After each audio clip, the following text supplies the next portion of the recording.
lifting weights is a way of life. It's a central focal point of my life.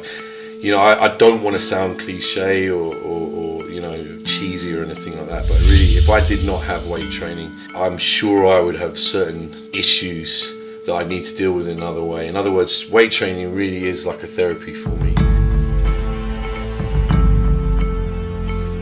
For me, weights is, I have to do it. It's a good way to prevent stress. There's that feeling of satisfaction of lifting a heavy weight, you know, a personal best maybe. Just a great set where you get that feeling, the endorphins rush, muscle pump. All of those things are real, you know, daily, you can get that daily feeling of accomplishment just by going to the gym. So for me, it's a real big thing in my life to have that there.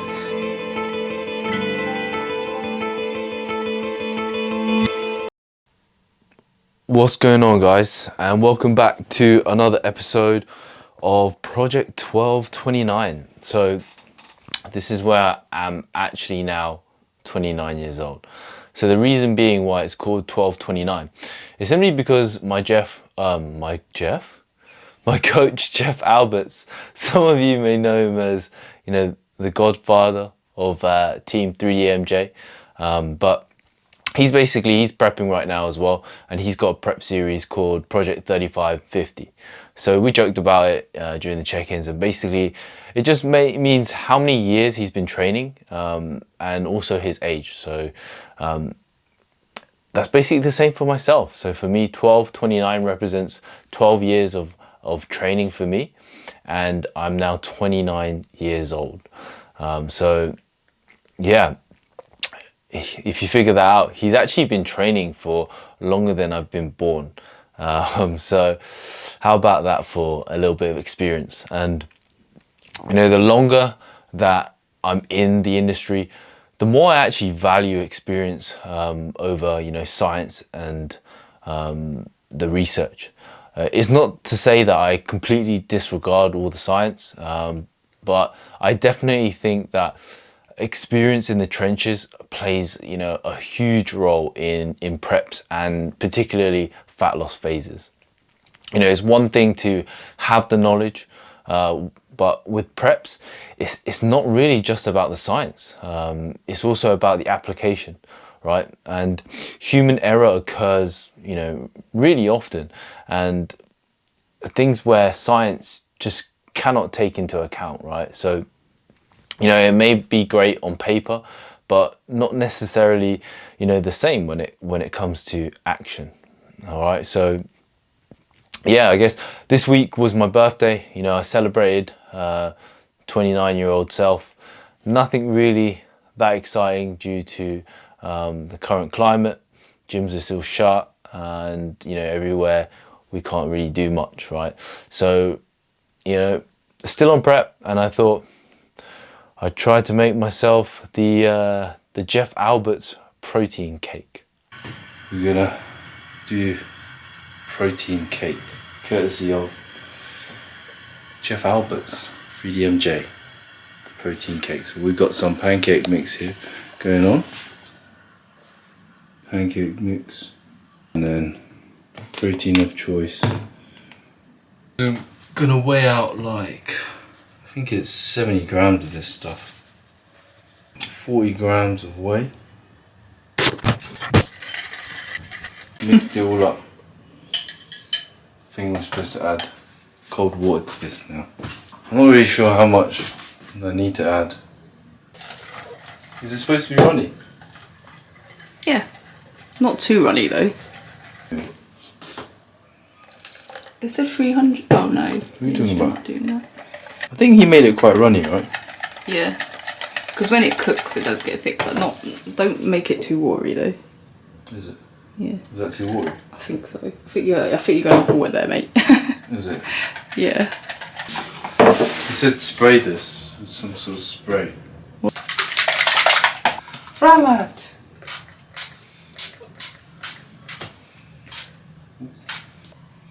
Actually, no, I did put a bit of Splendor in it. Silly guess. How long did you microwave it for? No idea. Node. Oh god. Bootstrap. Okay. His one was quite runny though. Yes, that's runny enough, don't you think? No, that's what I mean. This is good. This is if it turns out alright, I think this works out to be 230 calories. So light snack for all the autonomy people. Alright, quick microwave. Do a bit for the gram. I think at least 5 minutes, no? It's 5 minutes? Yeah. Let's go in the microwave now. Chef.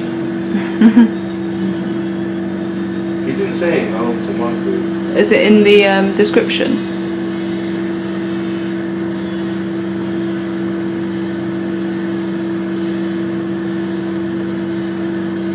Well, if it fucks up, Jeff, it's your fault. Needs more time. Oh, look, it's hard. Oh. See? Yeah, but it needs a bit longer. For what? Yeah. Okay, fine. It's done, man. 2 minutes, 5 minutes. How do you like your cake? Like, completely cooked? Yeah, Do you like it so it melted? Not the cake batter. I'm not into eating cake batter.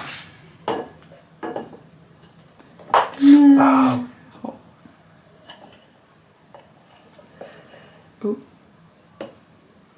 Ew. I told you it's not cooked, the bottom. You stick it back in the microwave. It's fine. Oh, you want it kind of... mush. You just try... oops. I missed it. Should we decorate it? Told you it's not done. It's not, this is fine. Did you see his? His is melted. Like. Oh, you like it kind of soggy. I've done it. It's in the middle. Just flatten it. Ta-da! What a chef. It's weird pudding. Let me clean this so it looks more appetizing. Presentable. Ew! Oh, you're not gonna put... Is it gooey? Is that how it's supposed to taste? So it didn't quite turn out as I wanted, but in all fairness, you know, I didn't really follow the recipe to the exact, you know, but I am a little bit traumatized to try again. Maybe next time Jeff can give me a few pointers or tips, and I may give it another go. But yeah, there's not been massive changes in terms of my physique these last, you know, 2 weeks. You know, there hasn't been a dramatic drop in terms of, you know, my weight loss, but I am dropping body fat, and you can see that in my check-in pictures and my videos. And you know, I haven't been super focused on prep these last 12 weeks, and it's actually crazy to think that it's been 12 weeks so far in the diet, but I know that I need to tighten things up a little bit more. You know, I've been quite, you could say, loose with my tracking, particularly with, I guess, veg intake. You know, so generally with veg, I'll just put in that I'm having, you know, 200 grams in every meal, but I'm not really exactly weighing it to the minutia. I'm not making sure that, you know, it is definitely cauliflower. I have like a veg intake that I generally stick in and I account for, but whether or not it's to the exact, you know, some days might be over, some days might be under. So this is something that I will tighten up my tracking on and see if it reflects in my weight. And you know, some people might be thinking, oh man, it's just veg intake, but when it comes down to prep and it comes down to getting to extreme levels of leanness, everything has calories. You know, generally adding during a fat loss phase is never really a good thing.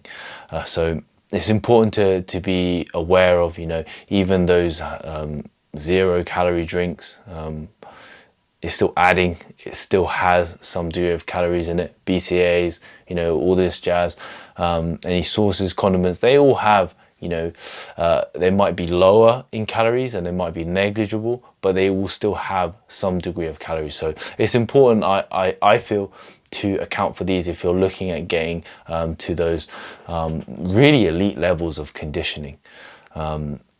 It may not matter so much for, you know, a general pops fat loss phase, but when it comes down to prep, I think it can make a huge difference when you step on stage. So overall, you know, calories has been dropped, you know, since last Tuesday, to now down to 2,100 calories each day, from 2,300, so 200 calories down, which just simply means a very small reduction in carbohydrates, you know, but steps and, you know, my refeed day, it still remains the same. I am definitely starting to feel the diet a little bit more now, as I reach closer to the 80 kilo mark. But, you know, I'm still a little way to go from that, you know, before the real, I guess, prep pain comes in. I woke up this morning at about, you know, 80 point, I think it was 9. So this is the lowest that I've been all prep. But, you know, once I am closer to that 75 kilo mark, you'll likely know from, you know, the upbeat of these videos, it'll probably be dropping down a little bit more. And that's generally when I will start to feel it. So around that 75, 77 kilo mark, I think my kind of personality, my persona generally drops or changes just due to energy level. But, you know, so far it's been good, and it's just about seeing how it goes along the process. Training hasn't actually been affected so far, you know, which hopefully it won't do. So early on, I'm still feeling extremely strong, albeit training from my home. And yeah, I'm yet to train in a gym this whole prep, which, you know, I've only had access to a set of dumbbells, some bands, makeshift lat pull down, and it looks like, you know, due to the announcements, I'll probably be doing half of my prep, or at least a lion's share of the prep from my garden this year. But all in all, it's been a decent 2 weeks gone by. You know, I'm still about 50-50 in terms of, you know, I am supposed to have a scheduled diet break. We did plan this out earlier in the season before I started, and it is due kind of next week. But, you know, I'm probably leaning towards skipping it. I am slightly behind in terms of rate of loss. And whilst, you know, I don't feel any kind of negative side effects of prep, I think it could be a better choice just to keep pushing through. But we'll see how things go. I'm feeling good so far. So the main thing is just that I'm trying to tighten up on my tracking a little bit more in regards to the food intake, especially, you know, veggies, any sauces, etc. And let's see if it reflects in my weight coming up. But yeah, that's pretty much it. That's pretty much filling you in over the last 2 weeks. As always, thanks for tuning in for another episode of Project 1229, and I shall see you all in the next one. Peace.